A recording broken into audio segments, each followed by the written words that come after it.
GC MMA boys coming to you this week with UFC 325 breakdown. Volkanovski versus Lopes. Boys, we don't just want to brush this under the rug. Last video we said that we were going to do the live reaction. We technically did do the live reaction. We did not feel it was fit to be put on YouTube. We may need some opinions, but the thing about this is we definitely are okay with being authentic on YouTube and being ourselves, and that's gonna resonate with people and not other people.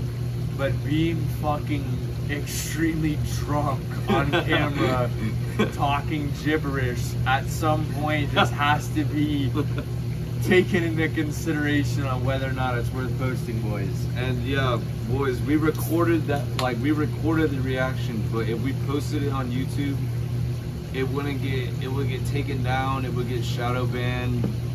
It just wouldn't, like, I mean, we always come on here and we're just act ourselves, and sometimes acting ourselves isn't YouTube appropriate, which is unfortunate. But we do have the footage and we wish you guys could see it, but it just couldn't see YouTube, boys. That's just what it is. And if you guys have seen the ones that have made it to YouTube, I'm sure you can put together some of the things that may happen after the first UFC's back and we're drinking for the entire card. From the early prelims to the main event, like, we're running it. No excuses. We're just trying to say, boys, we did not forget. We made good on that. But look, maybe someday there'll be some sort of like members only YouTube or something. But let's not make checks we can't cash, boys. Like, let's get on with this card. We're excited about it. We will be honest, the early prelims are gonna be pretty fucking quick because we don't know a lot of these guys, boys. And if you know half these guys, you're a liar. Yeah, boys. I mean, to sit here and say we know shit about any of these first couple fights would be a bold-faced lie. We're employed. We don't have time to be looking and watching Dom Marfan and like. Anyways, boys, let's get into it. First fight on the prelims. We got Sulangrangbo versus Lawrence Lui. Now, this card is in Australia, boys, and there's these first few fights are road to UFC tournament fights, and it's a lot of Australian or New Zealand guys beating Asian fighters. So and a lot of these I'm just gonna pick the home guy. Yeah, I'm gonna go the New Zealand guy here, Lawrence Lui. Just home advantage, boys. I'm not, you know how we feel about certain Asian fighters, and the Asian guys minus 260. Give me the New Zealand guy for value, plus 210. You got anything about Sulangrangbo? No, I mean, you're going to more detail than I would have. I would have just said take the Australian guy for each of the early prelims. So no, what he said is perfectly fine. Some Asian guy on road to the UFC. Who neither one of these guys have proven themselves. It's like laying. We don't even know. Like, we don't know a damn thing. We're not betting, like, guys. If it's not clear already, we're not betting any of these fights. But we have, for the sake of the video, we have to provide predictions. Give me the underdog, the Australian guy. Moving on. Moving on, boys. Sebastian Szalay versus Keiichiro Nakamura. Similar case here, or? I'm going with Seb. I'm going with the Australian guy. Sebastian Seb. Bro. What's the other guy's nickname? Okay, he doesn't have one. He just looks like an idiot.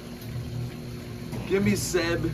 We got a go happy, good luck Keiichiro Nakamura. We got a happy go lucky. Yeah. Nakamura.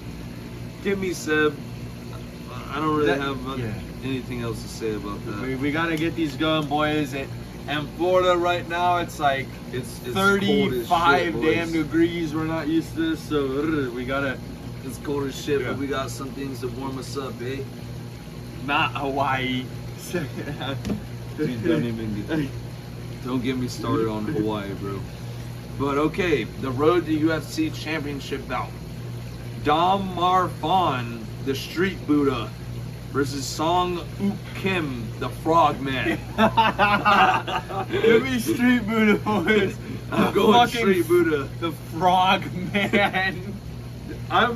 Does Marfan knock people out? Decision with Jay Hun Party. Decision with you. I was gonna say I might be down to take him by knockout. I'm just gonna take him. I'll take him to win the Street Buddha in In a Australia. long shot. I'm not laying that guy straight up, bro. I'm down to Let's be honest. The Street Buddha is the lesser of two evils between the Frogman and the Street Buddha. Look at this fucking guy. He's still not raw enough to lay straight, bro. I can't take him. I think he's like minus 180. 150 is what it looks like. Okay, well we'll put him in a parlay with some other long shots. Maybe we do a little early prelim Australian New Zealand parlay or some shit. But moving on to the fights that we actually know. Kaan Ofli versus Yi Zha. I'm gonna take. Actually, Okay, good. okay, bro. I'm going Yi Zha here. Yeah, that's exactly what I was gonna say. Kaan Ofli is kind of fucked.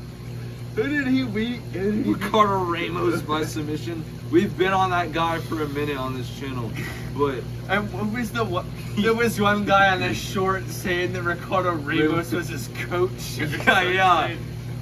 He's not watching it right now. Yeah, Like, come on, we guys. were gonna say to that guy, like, Yeah. if there's any chance that same guy is watching this, there's no chance. But Yi Zha looked raw against Weston Wilson. I mean, Weston Wilson sucks, but Yi Zha He just has looked. the ability to Yeah. finish a fight, and we've seen Kaan Ofli get knocked out by Marion Santos. It's doable. If the fight goes 3 rounds, Kaan Ofli probably is gonna win it, to be honest. But if we're taking pure finish potential, I'll go Yi Zha. Yeah, I fuck with Yi Zha. I mean, I'm not laying minus 210 with him, but I'm picking him to win. Moving on, boys. We got Jonathan Micallef versus Oban Elliot, and Fuck off with the Dave Portnoy ads. Okay. What is he? Okay. Hold on. All right. Anyways, dude, I'm taking fucking Jonathan Micallef. Oban Elliot is kind of fucked. We baited him a bunch of times. The one time we bet him against bro, wasn't that the Sang-wook. one time we bet him? Yes. Yeah. And he got manhandled by Ko. Bedtime reminder at 2 a.m. A bedtime reminder, boys. We're staying up late in the cold to get this video recorded, boys. Cut us some slack. But I am not taking Oban Elliot. I'm going Jonathan Micallef. Jonathan Micallef. He beat Kevin Doucet, dude. I got pissed off badly because I took Kevin Doucet, I laid the juice, and he lost to this guy. I think that this fight is pretty even, like minus 110 on each side. But Oban Elliot hasn't really beaten anybody, but neither has this guy. Oh, he beat Preston Parsons, dude. He beat Preston Parsons, Basile Hafez, and fucking Val Woodburn. Give me Jonathan Micallef. We picked Val Woodburn in that, bro. I told you, bro. We man, faded him every fight until. It's back to fading him, bro. Yes, bro. That guy. Maybe we can't guess an Oban Elliot fight right, but no. Give me Micallef at home. Yeah, I'm definitely not betting this shit, but fuck, I'll take him. Moving on, boys, to a fight I would be willing to bet. It might be on that with the fading, but I'm gonna take Torrez Finney against Jacob Malkoun. And I don't take this as I'm the Finney hype train. He's the mini DC. I'm not on that hype train. I think he's decent, but my problem with Malkoun is he hasn't fought in almost 2 years. And his last win was because Andre Petrosky knocked himself out going in for a takedown. And before that, who did he fight? He lost to Cody. He got disqualified against Cody Brundage. I like Torrez Finney. He's the younger guy, the more active fighter. I just like the value as him as a dog, as Torrez Finney as a dog here. I don't see.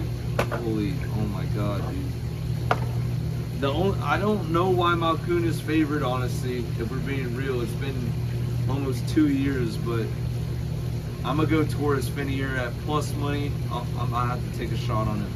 All right, boys. If you've been watching the channel with any level of attention whatsoever for the last couple years, you will know when we fade, he almost always gets the better of the exchanges. So, with that being said, if you want a lock, take him and fade me right here. Oh but God, I'm going Jacob Malkoun. Torrez Finney has not shown me shit.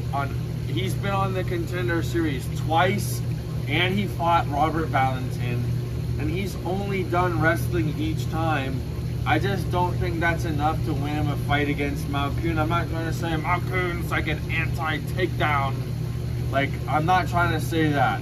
I just think that this is probably his first real fight out of everybody he's fought in so far. And I'll take Malkoun in this matchup. But like I said, if you guys want to lock, take Finney, because I lose almost every time. But I'm not taking Torrez Finney here. I will say, from a betting and an edge perspective, the Malkoun money line is probably more valuable from an edge perspective, just based off the fact on Tapology, the community picks and shit. There's 71% of people on here picking Finney, and the people that use Tapology are like hardcore fans. They know a lot of shit about UFC. And you're not using Tapology if you're a casual. That's just the facts. And 71% of hardcore fans are on Finney, but he's a dog on the sports books. Like, it's a little weird, but I think Finney should still win. But we'll see what it's on. This is a damn do not bet. Cam Rowston versus Cody Brundage. Yeah, this is a do not bet purely off the odds. I mean, I like Cam Rowston to win, but laying minus 360 in UFC is something I'm almost never down to run, boys. I can't tell you how many times we actually did that and got burned bad. The Sugar Show almost went rogue. Gene Silva won a decision. Guram Kutalaze. That will hunt us to the day we die, bro. Like Cam Rowston, he's on a win streak. He's knocking Andre Petrosky out. He's knocking people out on the Oh, damn. I forgot he had a fight in the UFC. Yeah, remember? That was 4 months ago. No, dude, I actually did not I actually forgot about that. A knockout over Petrosky? Give me Cam Rowston. Fuck anything else. Are you down to lay him minus 360? Yes. Though? Cody Brundage is fucked, boys. Cody Brundage was someone that we were trying to stick up for. Like, he let us down big time. He was like a sneaky, like, MMA, like, sharp pick. Like, oh, but Cody Brundage is getting disrespected here. Guys, he lost to Eric McConaughey, for fuck's sake. Oh, yeah.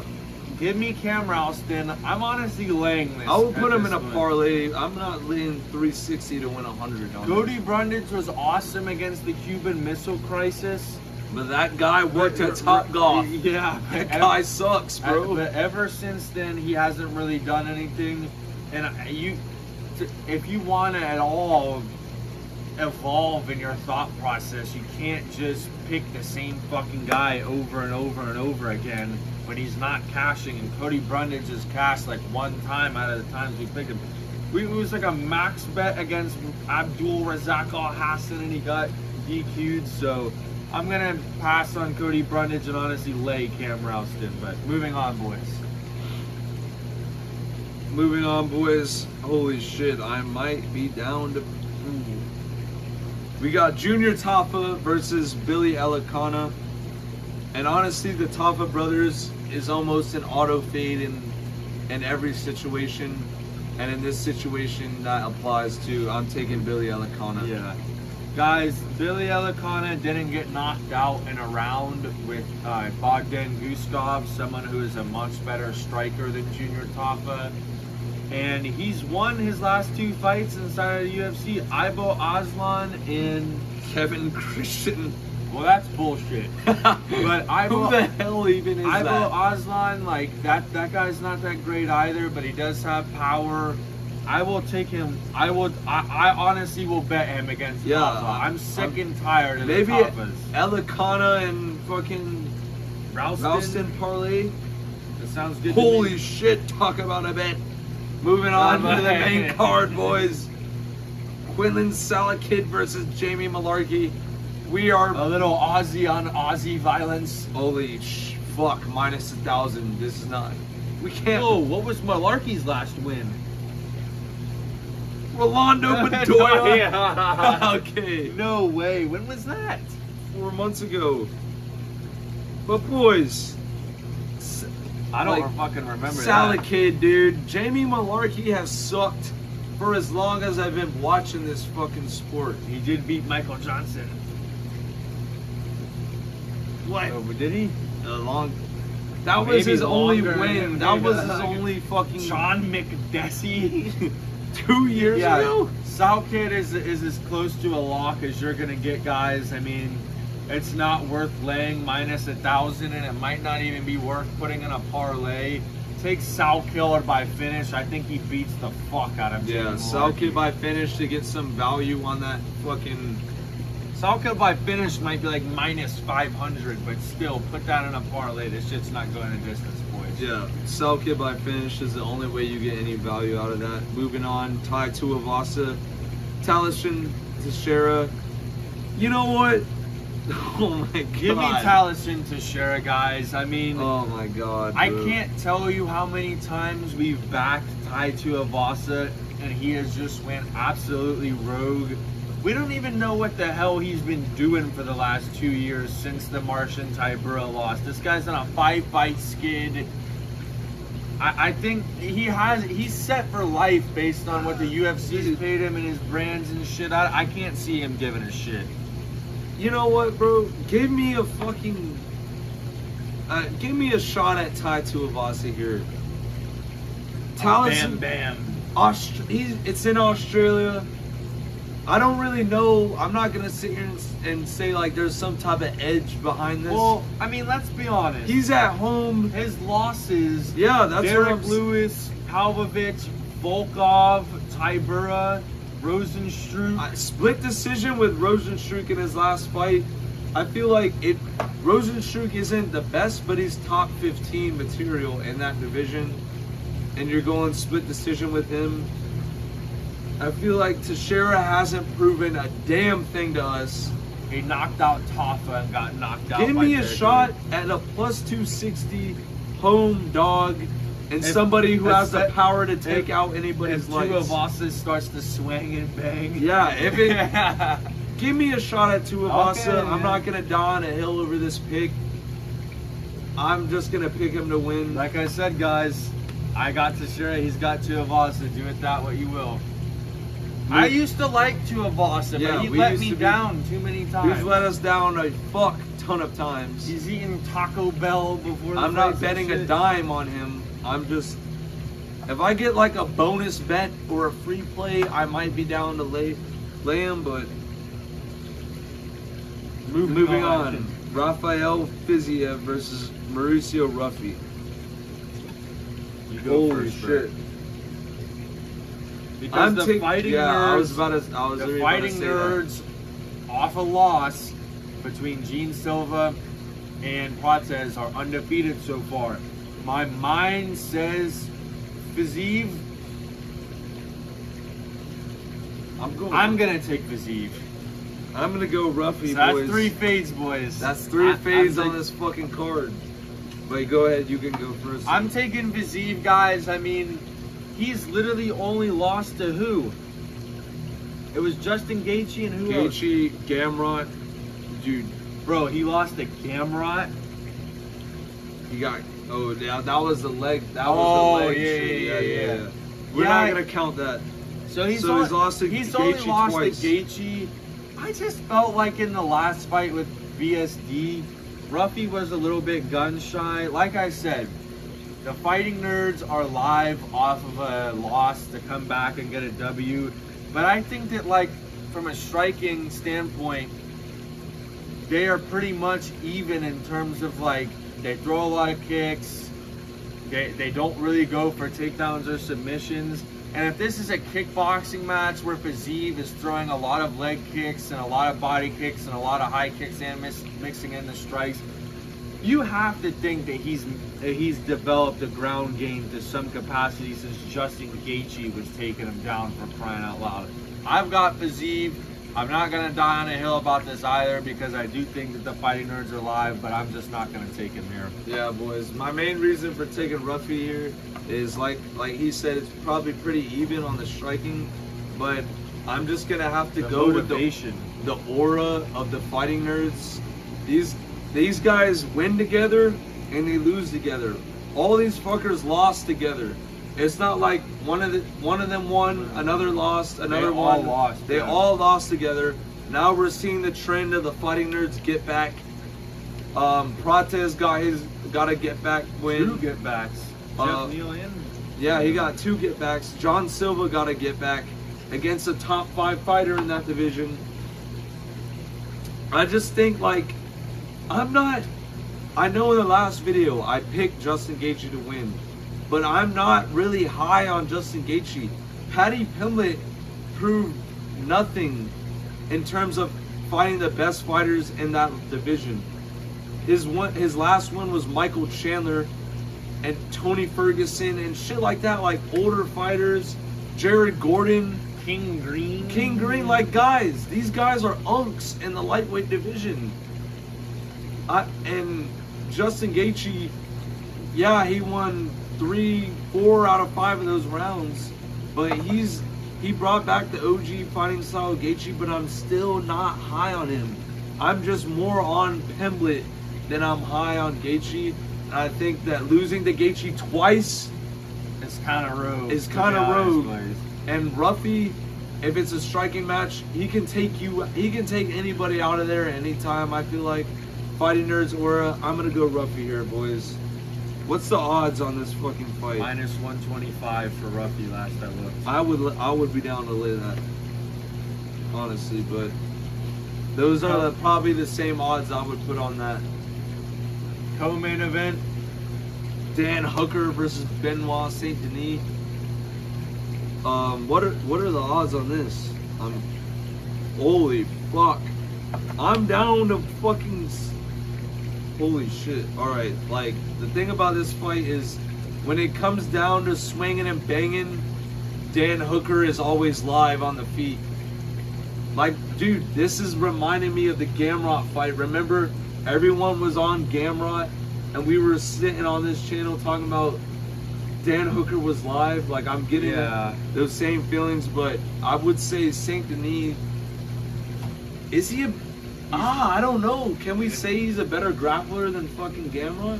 he has more submissions in the UFC. But against shittier guys, I feel like Ruffy has no ground game. He's gonna get submitted. He knocked out Matt Frevola, but Dan Hooker doesn't have a ground game. I mean, but who was the last person to submit or Sarukian? Sarukian is difficult. This is a difficult fight, boys. I mean,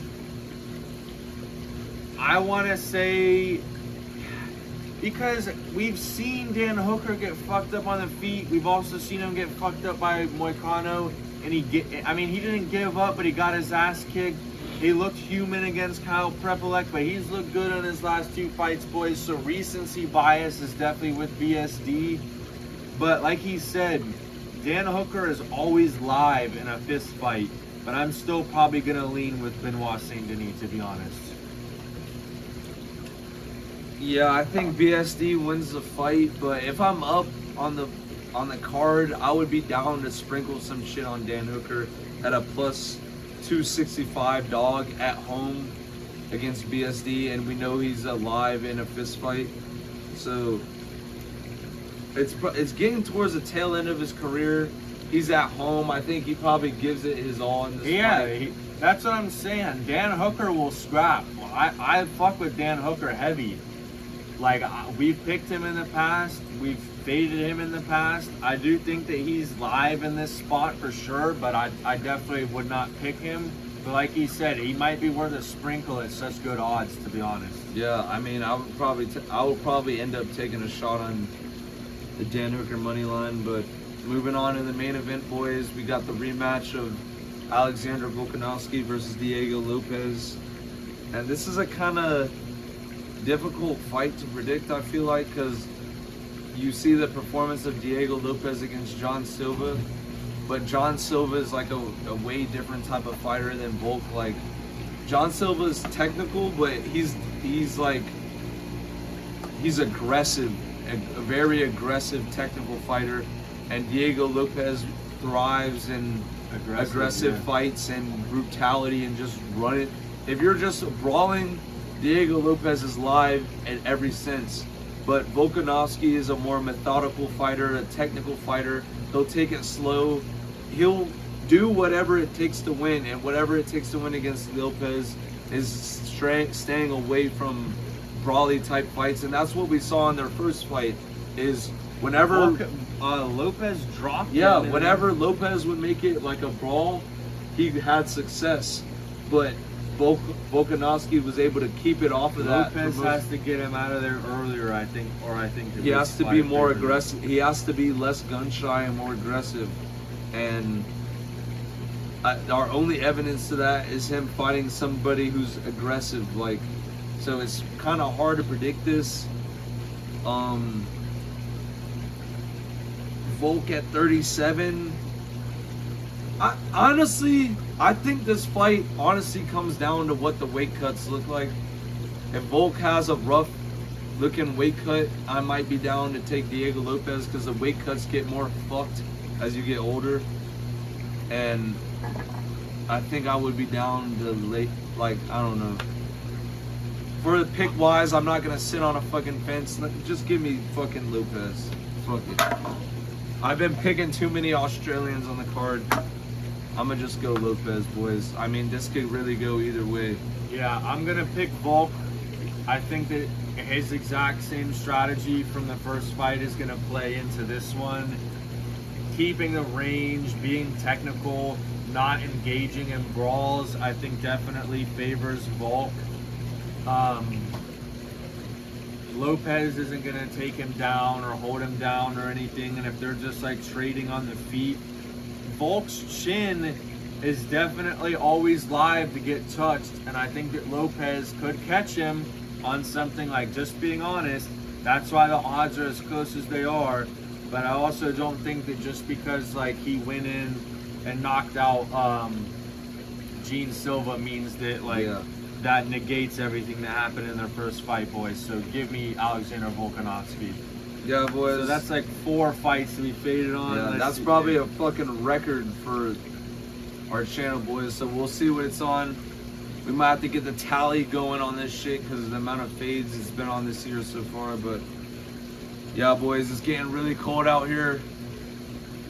And let's just have a good card, boys. We're gonna run this card somehow. We're running it all day. Gasparilla. We're getting drunk and we're having a good time, and we're watching UFC. There will not be a live reaction. There will not be a live reaction, boys, but we're getting drunk and having a good time. So we'll see you on the next one. Yeah, GCMMA out.